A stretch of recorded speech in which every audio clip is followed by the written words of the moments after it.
지난 시간에는 우리가 믿음의 선진들을 본받아야 한다, 이런 말씀을 생각해 보았어요. 특히 아브라함을 언급하면서 아브라함의 믿음, 아브라함의 오래 참음, 그러한 것을 본받아야 한다, 이런 말씀을 생각해 보았는데요. 그러나 그것 역시도 우리에게 달려있는 것은 아니다. 하나님께서 약속해 주셨고 맹세까지 해 주신 것이다. 그래서 그것이 반드시 이루어질 것인데, 그 약속과 맹세대로 예수님께서 우리의 영원하신 대제사장이 되어 주셨다. 그리고 우리를 기다리고 계신다. 지금도 우리를 위해 기도하고 계시고 우리를 반드시 인도해 주실 것이다. 이런 말씀을 생각해 보았습니다. 그러면서 예수님께서 멜기세덱의 반차를 따라 영원히 대제사장이 되셨다, 이런 말씀을 해 주셨어요. 전에 이 말씀을 이제 설명을 막 해 주려고 하다가 이 말씀이 너무 어려울 것 같아서 멈췄다고 그랬죠. 중단하고 다른 말씀을 먼저 주신 다음에 이제 드디어 그 말씀의 의미를 설명해 주고 있는 장이 7장입니다. 근데 먼저 왜 이렇게까지 멜기세덱이라는 인물을 이렇게 데리고 와서 예수님께서 대제사장이시라는 사실에 대하여 가르쳐 주려고 하고 있나, 굳이. 그냥 예수님은 지금까지 너희들이 알고 있는 대제사장과 다르게 특별하신 분이야. 그리고 영원하신 대제사장이셔. 이렇게 설명해 주고 또 배우고 넘어가면 될 것 같은데, 왜 굳이 잘 알지도 못하는 멜기세덱이라는 인물을 데리고 와서 이렇게 예수님께서 어떤 대제사장이신지 설명해 주고 있는지, 그 이유를 먼저 생각해 보면, 이 편지를 받는 자들은 그들에게는 대제사장이 있었던 거죠. 레위 지파의 대제사장이 있어요. 그 대제사장이 어떤 대제사장이냐? 역사적으로 보면 1500년 동안 있었던 대제사장. 그냥 대제사장 하면은 그냥 바로 그냥 그 대제사장이에요. 너무나 자연스러워요. 개인적으로 보더라도 평생 알고 있던 대제사장. 대제사장 하면은 그 대제사장밖에 없는 거예요, 이들에게는. 그런 대제사장이 있어요. 이미 늘 생각할 수 있는, 실존하는. 그런데 그런 상황에서 예수님이 대제사장이시다, 이렇게 이제 가르쳐 주면 알았어, 이렇게 할 수는 있을 거예요. 그리고 또 중간에 예수님이 어떻게 그럴 수 있지? 이런 의문을 품을 수도 있는 거고요. 근데 그 정도 하고 넘어가는 겁니다, 그냥. 왜요? 예수님은 지금 안 계세요. 승천하셨어요. 보이지가 않아요. 그런데 대제사장 하면은 보이는 대제사장이 여전히 있는 거죠. 여전히 떠오르는 거죠. 그래서 어떻게 했든지 이 히브리서 기자는 예수님께서 대제사장이시라는 사실, 이 사실을 기존에 그들이 알고 있던 대제사장, 그들의 생각, 그들의 마음, 그들의 머리, 거기에 아주 각인되어 있는 대제사장을 지워버리고 예수님이 너희의 영원하신 대제사장이시다, 이것을 가르쳐주기 위해서 지금 멜기세덱을 동원하고 있는 겁니다. 그래서 예수님은 멜기세덱의 반차를 따라 영원한 대제사장이 되셨다, 이 말씀을 하고 있는 것이고, 오늘 그 말씀에 대한 내용을 설명해 주고 있습니다. 먼저 멜기세덱이 누구인지 설명을 해줘야 하겠죠? 그렇게 하고 있습니다. 앞에서도 6장에서도 그것을 언급을 한 적이 있어요. 그때는 우리가 시편 말씀을 찾아봤어요. 시편 110편에 있는 말씀을, 하나님께서 멜기세덱의 서열을 따라 영원한 제사장이라 이렇게 말씀하신다고, 그것을 맹세하셨다고, 반드시 영원한 대제사장이 오실 것이라고 이렇게 확실하게 말씀해 주시는 말씀을 찾아보았는데요. 오늘 7장에서는 창세기 말씀을 가지고 멜기세덱을 소개하고 있습니다. 창세기 14장에 있는 말씀이에요. 창세기 읽어보신 분들은 다 기억을 하고 계실 거예요. 어떤 상황이었죠? 조카 롯이 소돔에 살고 있었는데 그 지역에 이제 전쟁이 난 거죠. 이웃 민족들이 쳐들어왔어요. 그래서 뭐 재산 다 뺏어가고 롯과 그의 가족들까지 다 끌고 간 거예요. 잡아간 거예요. 그 소식을 이제 아브라함이 듣고는 가만히 안 있는 거죠. 그래서 사람들을 다 동원해가지고 쫓아갑니다. 그리고는 실제로 다 쳐 부셔요. 아브라함이 대단하죠. 그 당시 뭐 나라가 아주 큰 나라는 아니었겠지만 한 나라가 아니었거든요. 여러 나라가 연합을 해서 막 지금 전쟁을 막 이렇게 해가지고 돌아다니고 있었던 상황인데 거기 쫓아가서 다 쳐 부셔요. 그리고 재산도 찾아오고 롯과 그의 가족들도 데리고 돌아오는 그 장면이 창세기 14장에 있는데 바로 그때 등장하는 인물이 멜기세덱입니다. 길지 않으니까 제가 그냥 읽어드릴게요. 14장 18절부터 있는 말씀인데요.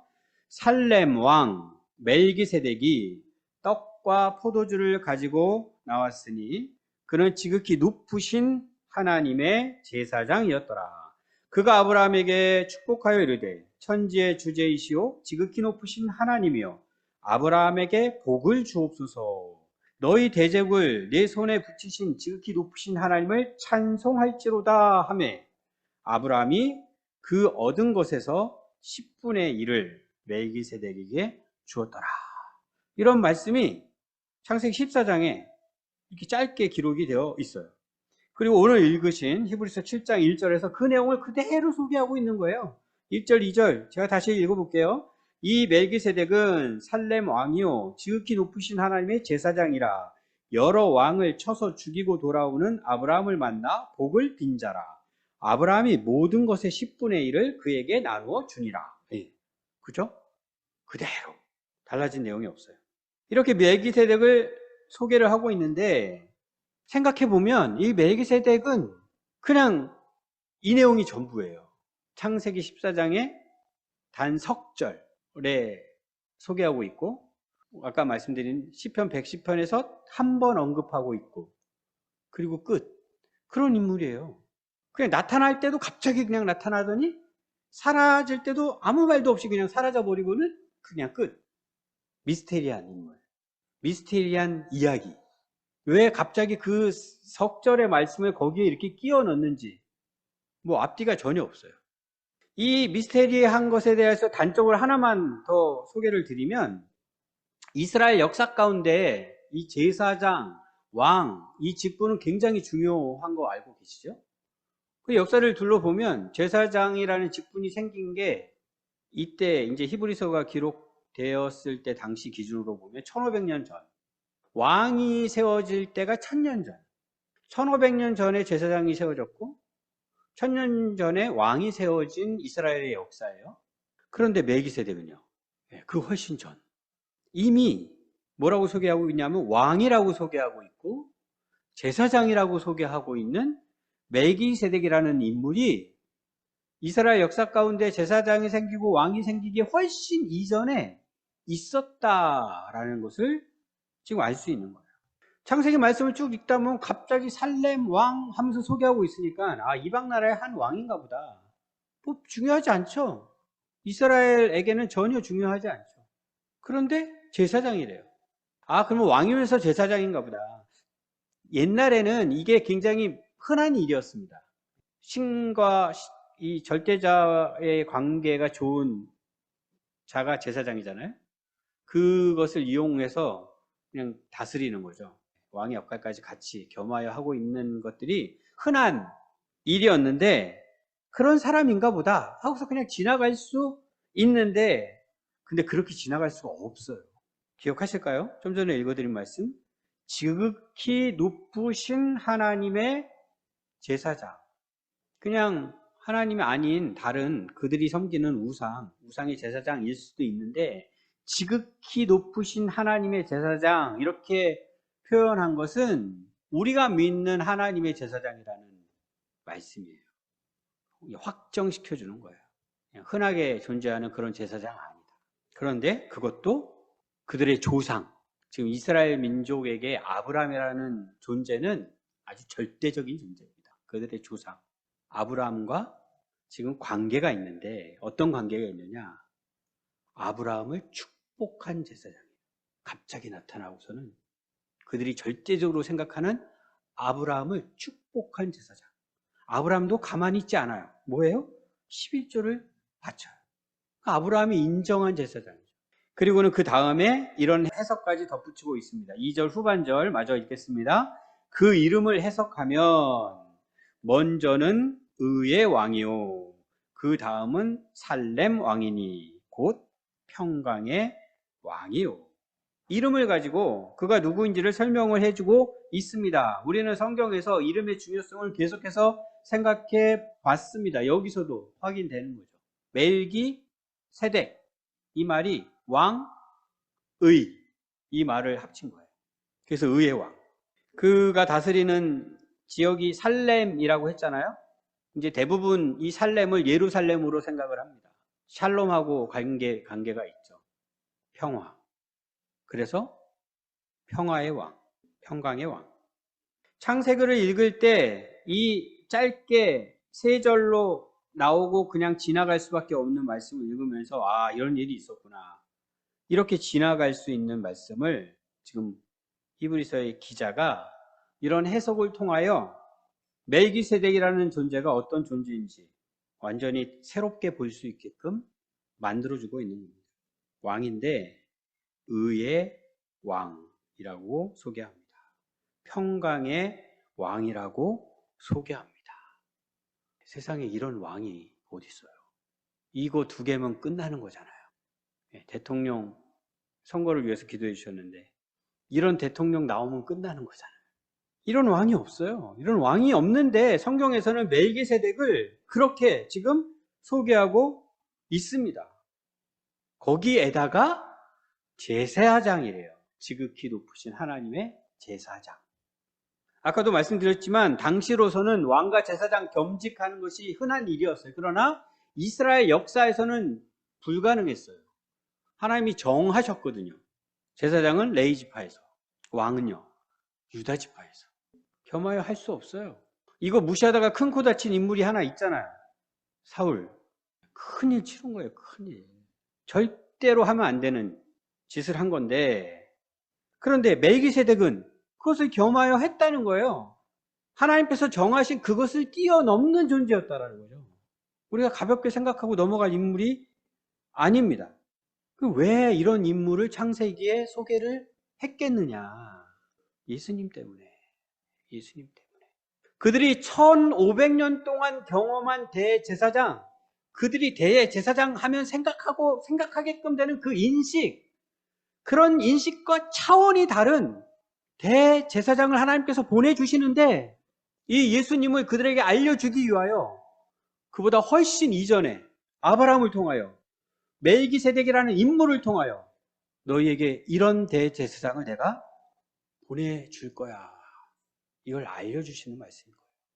뿐만 아니라 3절 말씀에서는 이렇게 설명하고 있습니다. 아버지도 없고 어머니도 없고 족보도 없고 시작한 날도 없고 생명의 끝도 없어 하나님의 아들과 닮아서 항상 제사장으로 있느니라.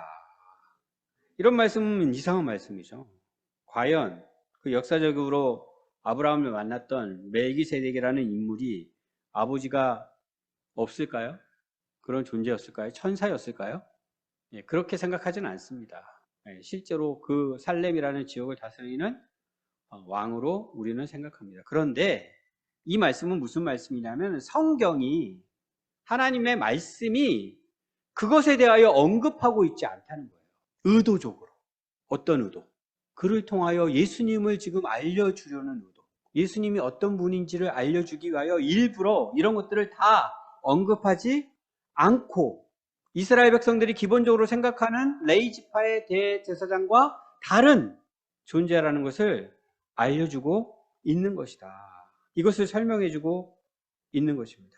그리고서는 시편 110편 우리가 이미 살펴봤던 말씀 4절 말씀이죠. 여호와는 맹세하고 변하지 아니하시리라 이르시기를 너는 멜기세덱의 서열을 따라 영원한 제사장이라 하셨도다. 이 멜기세덱을 이렇게 하나님께서 이용하십니다. 우리를 위하여 오실 메시아. 이미 오셨죠. 우리를 위하여 오신 그 메시아가 바로 멜기세덱의 서열을 따라 영원한 제사장이 되신 분이시다. 이제 오늘 우리가 알아야 할 것은 다 말씀드렸습니다. 4절 이하의 말씀은 지금 설명드린 이 내용을 가지고 이 편지를 받아보는 분들을 설득하는 그런 말씀이에요. 당장 4절만 읽어봐도 무엇을 설득하고 있는지 알 수 있어요. 이 사람이 얼마나 높은가를 생각해보라. 조상 아브라함도 노량물 중 10분의 1을 그에게 주었느니라. 아까 이야기한 것들을 가지고 뭐라고 지금 권면을 하고 있어요? 생각해보라. 우리 성도님들이 열심히 생각을 해보셔야 합니다. 생각해 보십시오. 예수님을 왜 멜기세덱의 반차를 따르는 영원한 대제사장이시라고 소개하고 있는지. 그래서 오늘 제목을 생각해 보라고 정해 봤어요. 멜기세덱이 얼마나 높은지 생각해 보라는 거예요.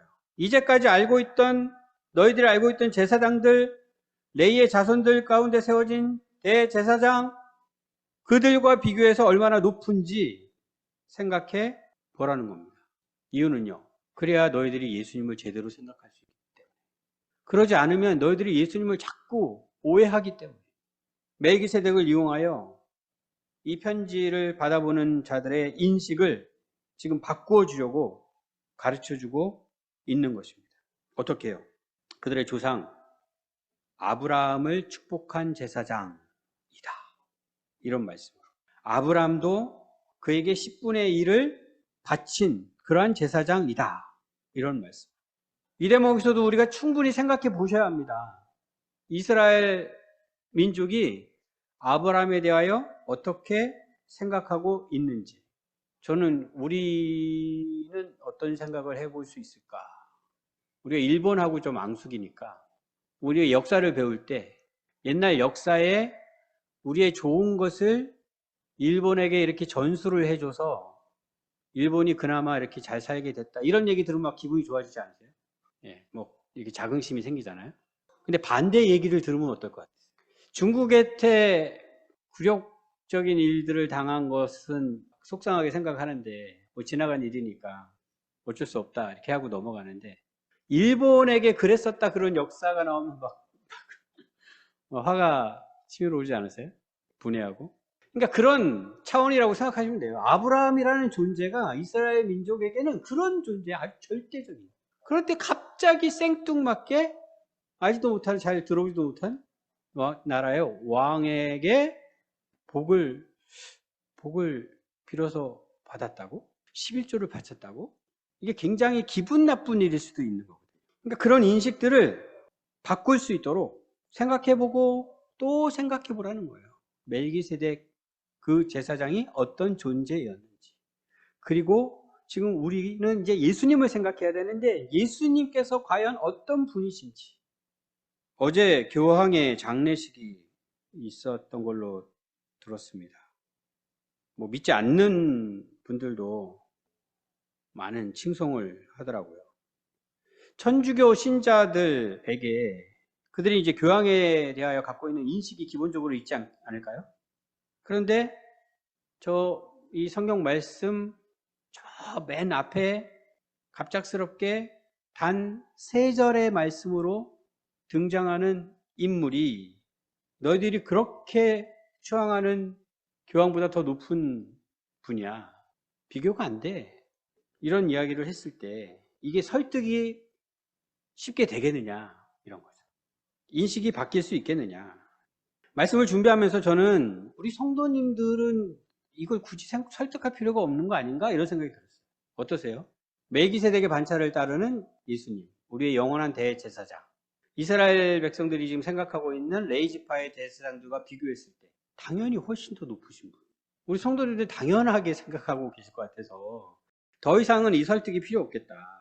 이런 생각이 들더라고요. 그럼 이 말씀으로 무엇을 이야기해야 하지? 우리 성도님들에게 예수님보다 더 앞서서 생각하는 것들은 없을까? 이 생각을 하게 됐어요. 이제 아까 좀 전에 천주교 얘기했지만 이제 개신교 같은 경우에는 그 자리를 지금 누가 또 차지하고 있어요? 목사님들이 차지하고 있죠. 그러면 그거 가지고 생각해 볼 수 있겠죠. 예수님? 목사님. 누가 더 높은 분인가? 당연히 예수님이 높은 분이죠. 그건 말에 소용이 없죠. 그런데 실질적으로요. 실질적으로. 제가 사랑의 교회에서 5년을 섬긴 적이 있습니다. 오카노 목사님께서 담임하고 계실 때. 처음에는 이제 서초동에서 예배를 드리다가 나중에는 안성에 있는 수양관에서 이제 교사로 섬기게 됐어요. 그래서 거기 가서 예배를 드리는데, 뭐 사랑의 교회에서 담임 목사님을 만난다, 이거는 뭐 거의 불가능한 일이에요. 그런 일은 있을 수가 없어요. 그래서 등록하고 또 나올 때까지 한 번도 볼 수가 없는 것이 현실인데, 언젠가 오카노 목사님이 안성으로 내려오신 거예요. 뭐 내려오신다는 이야기는 들었는데 내려오신다고 또 이렇게 만날 수 있는 건 아니고. 근데 갑자기 주일날 그 주일학교 예배실에서 예배를 준비하고 있었는데 그리로 목사님이 들어오신 거예요. 제가 어떻겠어요? 얼음. 얼음. 네, 얼마나 긴장이 되는지. 그러니까 참 목사라는 존재가 우리 성도님들에게 이제 제 경험을 통해 보더라도 그런 존재가 되는 것 같아요. 제가 어릴 때 신앙생활을 했던 교회 목사님 앞에서도 또 그랬거든요. 사랑의 교회처럼 그렇게 큰 교회가 아님에도 불구하고. 우리 교회는 어떠세요? 긴장되세요? 어쨌든 이 대목에 대해서 우리 성도님들에게는 제가 더 뭘 설득을 할 필요가 없을 것 같아서 다른 것을 생각을 좀 해보려고 합니다. 지금 히브리서 기자가 이 편지를 받는 수신자들에게 지금 계속 얘기해 주려고 하는 것은 뭐냐면, 때를 따라 돕는 은혜를 얻기 위하여 은혜의 보좌 앞에 담대히 나아갈 수 있다. 우리는 그런 존재다. 언제든지 나아가라. 예수님께 나아가라. 이 얘기를 해주고 싶은 거예요. 우리가 뭐 죽을 때까지 그렇게 예수님께 나아가면서 살아가는 삶을 살아야 한다. 그렇게 할 수 있는 자들이다. 이게 우리에게 너무나 큰 은혜라는 사실을 알려주고 그렇게 살아라. 그런데 이들이 그렇게 하고 있다는 거예요? 아니면 못하고 있다는 거예요? 못하고 있다는 거죠. 예수님이 우리의 영원한 대제사장이셔. 그들도 마찬가지였을 거예요. 예루살렘에 있는 대제사장의 얼굴을 마주할 기회를 갖는 것이 쉽지 않았을 겁니다. 그럼에도 불구하고 그 대제사장을 떠오르는 거죠. 그럼에도 불구하고 예루살렘 성전을 떠올리는 거죠. 기회가 됐으면 어떻게 해서든지 거기를 가려고 하는 거죠. 만나서 이야기하고 싶고 만나서 축복받고 싶고. 더 이상 이제는 필요 없는데, 우리에게는 예수님이 계신데 이 이야기를 하고 있는 것인데, 그럼 우리는 지금 어떻게 하고 있냐 이거죠. 그 보좌 앞에 나아가고 있습니까? 날마다 예수님께서 우리의 대제사장이신 것을 늘 기억하고 계십니까? 어떤 상황에서도? 믿음이 좋으신 분들은 그렇게 하고 있을 거라고요? 그게 아니라는 거예요. 그게 아니라는 거예요. 믿음이 좋은 것도 제대로 좋아야 되는데 엉뚱하게 좋으면 예루살렘의 대제사장만 맨날 찾는 거예요. 담임 목사님만 맨날 찾는 거예요. 이게 한국교회의 굉장히 큰 특징이라니까요. 담임 목사. 우리 목사님. 이것을 우리 성도님들이 직접 생각해 보셔야 합니다. 이 말씀 듣고 그냥 지나가시면 안 되고 직접 생각하셔야 돼요. 직접. 이거 듣고 그냥 지나가면 계속 어린아이로 남아있는 거예요. 그러지 말라고. 이제 장성하라고. 직접 생각하면서. 하나님께서 말씀을 통하여 네가 지금까지 오랫동안 소중하게 생각하면서 간직하고 있던 것, 그거 아니야. 그거 잘못됐어. 너희들 더 이상 이제 예루살렘에 있는 대제사장 그 의지하려고 하지 마. 필요 없는 거야. 이렇게 얘기해 주듯이 우리에게 그렇게 말씀해 주시는 것들이 있거든요. 이제 내려놔. 그거 없어도 돼. 갖다 버려. 그럼에도 불구하고 꼭 잡고 있는 것들이 있지 않냐고요. 아주 굳은 믿음으로. 믿음 없이 아니에요. 굳은 믿음으로. 이게 쉽지가 않았던 거예요. 히브리서 기자가 이 편지를 이렇게 쓰는 이유는 이게 결코 쉽지 않았던 거예요. 그들이 생각하는 레이지파의 대세상들을 내려놓고 이제 지금도 나를 위하여 기도하고 계시는 예수님이 나의 이제는 유일한 영원하신 대제사장이셔. 이런 생각을 갖게 되는 게 너무나도 어려웠던 거예요. 아주 큰 이유가 있죠. 예수님은 보이지 않으니까. 보이시지 않는 예수님. 목사님은 보이잖아요. 그러니까 보이는 거 먼저 찾는 거죠. 보이는 거 먼저 의지하는 거죠. 그 인식을 바꿔주기 위하여 지금 이렇게 말씀을 주고 있는 것입니다. 예수님을 깊이 생각해라. 그래야만 한다. 우리 교회는 어떤 것 같으세요? 보이는 거에 신경을 쓰고 있습니까? 보이지 않는 것에 신경을 쓰고 있습니까? 우리 교회는 보이는 것에 신경 쓰는 것은 젬병이에요. 그죠? 우리 성도님들이 그런 불만을 계속 갖고 계실 수도 있어요. 좀 보이는 것 좀 신경 좀 썼으면 좋겠다. 근데 맨날 말씀 묵상만 얘기해요. 티도 안 나요. 이 인식이 바뀌어야 되는 거거든요. 그렇다고 보이는 것은 신경 쓰지 말아라. 보이는 거 무시해라. 이런 말씀 드리는 거 아닙니다. 이런 말씀 또 오해하시면 안 돼요. 신경 써야죠. 중요하죠. 그러나 더 중요한 게 있다는 거죠. 더 우선시해야 되는 게 있다는 거죠. 포기할 수 없는 게 있다는 거죠. 이 인식을 모든 성도님들이 바꾸셔야 합니다. 근데 이게 바꾸기가 어렵다는 거예요. 태극기 부대에 동원되는 신자들 많이 있는 거 아시죠? 그들의 생각을 바꾸라는 거예요. 잘못됐다. 내려놔라. 그들이 바꾸겠습니까? 절대 바꿀 수 없죠. 왜요? 그게 그들의 믿음이거든요, 그게. 이 믿음이 더 무서워요. 안 믿는 것보다 믿는 게 더 무서워요. 이 잘못된 믿음, 잘못된 길로 들어간 믿음은 너무너무 무시무시해요. 지난주에도 제가 그 얘기를 들었어요. 어떤 청년이 결혼을 하려고 하는데 자매가 그쪽인 거예요. 아니 그럴 수도 있죠. 남편은 이쪽, 저기 자매는 저쪽, 이럴 수 있잖아요. 근데 무슨 얘기까지 하냐면 투표를 2번으로 안 하면 나와 우리 부모님은 슬퍼할 거야. 이런 얘기를 했대요. 이게 실제 얘기예요. 우리에게는 그런 것이 있지는 않은지, 정말 우리는 자유로운지 생각해 보십시오. 제가 하나님께서 우리 교회에서 일하고 계시다는 말씀을 계속 드리고 있어요. 계속 봅니다, 제가. 근 2년, 3년 동안 계속 하나님께서 이번에 이렇게 일하시는구나. 하나님께서 또 이번에는 이렇게 일하시는구나. 제가 그것을 계속 보게 돼요. 그래서 계속 또 말씀을 드리는 거예요. 왜 말씀드리겠어요? 우리 성도님들도 보시라고. 하나님이 어떻게 일하고 계시는지를 보시라고. 이런 말씀 드릴 때 우리 성도님들 마음속에 어떤 생각 들어요? 그렇지, 하나님께서 저렇게 일하고 계시는 거야. 이런 생각이 들어요. 아니면은 하나님께서 무슨 일을 하셔? 아무 일도 일어나지 않는데. 이런 생각이 드세요? 이 생각이 바뀌는 게 쉬울까요? 쉽지 않습니다. 생각해 보셔야 돼요. 목사가 하나님께서 일하십니다. 일하고 계십니다. 이야기하면 하나님께서 일하고 계신다고? 어디서? 누구한테? 무슨 일을? 이렇게 반응해야지. 무슨 또 쓸데없는 얘기를. 요새는 제가 이런 생각을 해요. 하나님께서 일하시는데, 하나님께서 계속 지금 일하고 계시는데, 우리는, 이 생각이 들어요. 우리는, 이런 생각 혹시 안 드셨어요? 우리는 뭐 하고 있나? 우리는 어떻게 반응하고 있나? 하나님은 계속 일하고 계시는데, 우리는 그대로, 옛 모습 그대로, 가만히 있지 않나?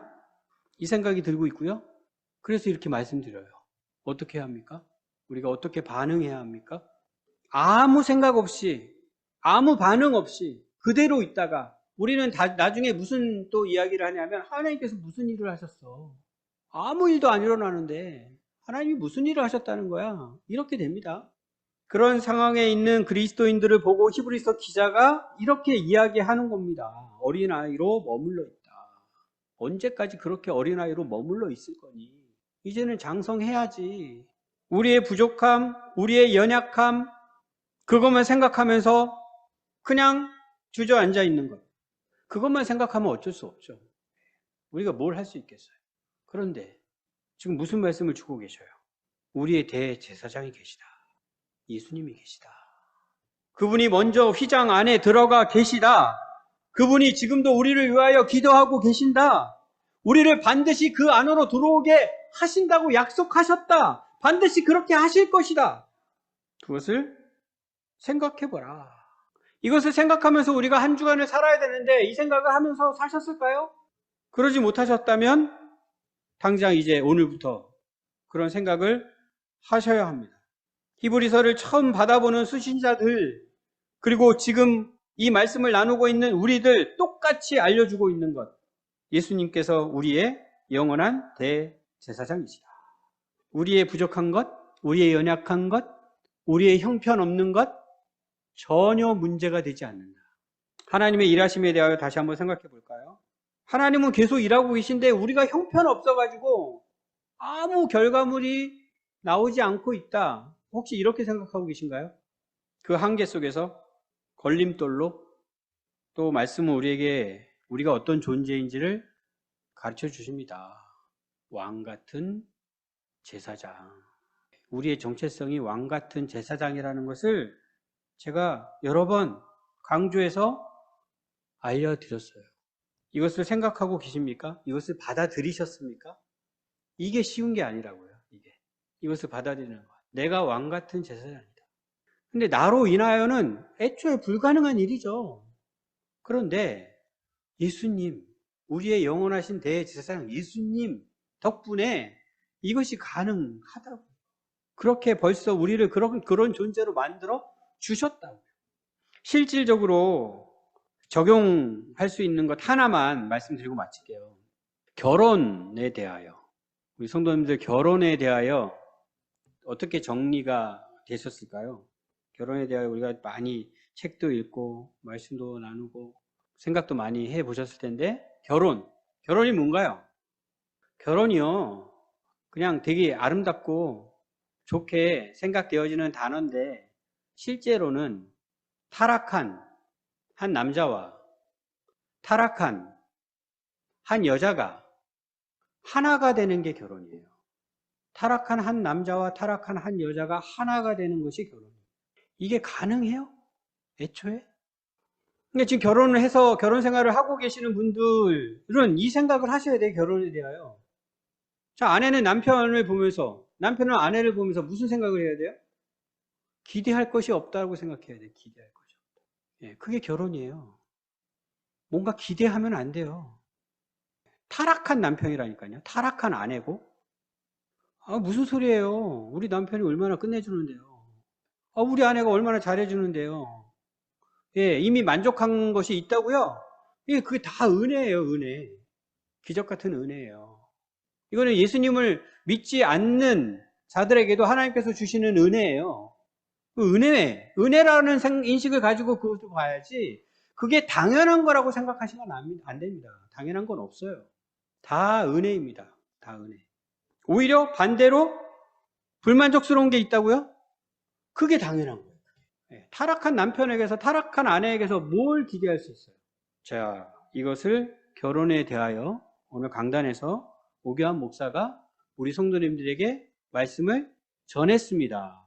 성경적으로 문제가 있는 이야기가 있으면 이따가 예배 끝나고 저에게 찾아와서 말씀해 주셔요. 확인해 보겠습니다. 근데 저는 이게 틀림이 없다고 생각하거든요. 우리 성도님들 이것을 받아들이십니까? 받아들이세요? 그대로? 결혼을 그런 것이라고 생각하십니까? 이게 쉽지가 않아요. 이게 바뀌는 게 쉽지가 않아요. 이게 우리의 걸림돌이에요. 하나님께서 말씀을 통하여 우리에게 가르쳐 주시는 것들이 있는데 내가 기존에 가지고 있던 생각들을 아주 견고하게 지키고 있는 거예요. 부시지 않고. 그런 결혼을 왜 하느냐? 그런 결혼을 왜 하느냐? 하지 않으면 되지 않느냐? 그건 또 아니죠. 그 타락한 자들이었는데 하나님께서 그들을 구원하신 거예요. 구원하셨어요. 구원받은 남편이고요. 구원받은 아내. 그래서 원래 하나님께서 계획하신 그 계획대로 아름다운 결혼이 가능해진 것입니다.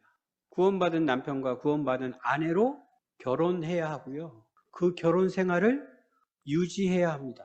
그것이 결혼이에요. 그때 잊지 말아야 할 분이 있는 거죠. 우리의 대제사장 예수님. 우리의 결혼 생활 가운데 우리의 대제사장 예수님이 계신가 안 계신가? 계시지 않으면 그것은 구원과 상관없는 결혼이 돼버려요. 그건 비참한 거예요.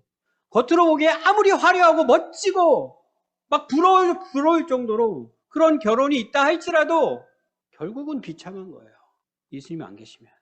우리 가정에는 대제사장 예수님이 계신가? 생각해 보셔야 합니다. 어린아이로 머물러 계시지 마시고 직접 생각해 보셔야 합니다. 그래서 구원받은 남편과 구원받은 아내는 말씀 앞에 서야 합니다. 그 구원이 아직 완성되지 않았기 때문에 하나님 말씀 앞에 서야 합니다. 우리의 부족함, 우리의 연약함, 우리의 죄악됨, 우리의 형편없는 것들 그 말씀 앞에 다 드러납니다. 당연한 거예요. 이상한 게 아니에요. 우리 남편 너무 형편없어.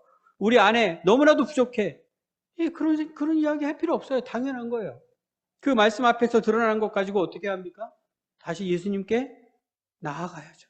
같이 손잡고 예수님께 나아가는 거죠. 마음껏 나아가야 된다고 나아갈 수 있다고 했잖아요. 그런 시간들을 통하여 그 가정을 하나님께서 어떤 가정으로, 의의 가정으로, 평강의 가정으로 세워가시는 거예요. 그게 성경이 가르쳐주는 결혼입니다. 그 이론적으로는 이런데 현실적으로 되면 이제 어떤 일들이 벌어져요? 이게 삐그덕거리는 거죠. 같은 믿음으로 똑같이 예수님께 나아가면 너무너무 좋은데 누구는 막 나아가려고 하는데 누구는 또 딴 데 쳐다보고 있고 이런 일들이 현실 속에서 계속 일어나는 거죠. 그때 우리가 뭐가 필요한 거예요? 그때 믿음이 필요한 거고요. 그때 오래 참음이 필요한 거예요. 그때 믿음으로 주님을 바라보고 주님을 생각하고 아무리 기도하고 아무리 노력을 해도 변화가 되지 않는 것 어떻게 해야 합니까? 이해해주고 감싸주고 참아주고 기다려주고 그게 결혼인 거죠. 이해받았으니까 됐네. 나 이제 포기. 난 안 돼. 이러면 돼요? 그것도 아니죠. 그 이해해주는 사랑하는 배우자 허락해주신 하나님께 감사하면서 끝까지 믿음으로 기도하며 주님 인도하시는 대로 나아가야 하는 거죠. 그것이 결혼입니다. 이런 믿음으로 결혼 생활을 지금 하고 계실까요? 우리 청년들은 이런 결혼을 준비하고 있습니까? 준비 이렇게 하셔야 됩니다. 오늘 말씀 잘 생각해 보십시오. 내가 예수님보다 더 우선시하고 있는 것 없는지, 또 고집스럽게 포기하지 못하고 있는 것은 없는지, 영원하신 대제사장 예수님, 그분이 의의 왕이시고 평강의 왕이십니다. 그분이 우리의 머리이십니다. 그분과 하나 된 우리 역시 왕 같은 제사장으로 그 의와 평강을 누리며 살아갈 수 있는 자들입니다. 우리의 가정이 의의 가정으로 평강의 가정으로 세워질 것을 믿으시기 바랍니다.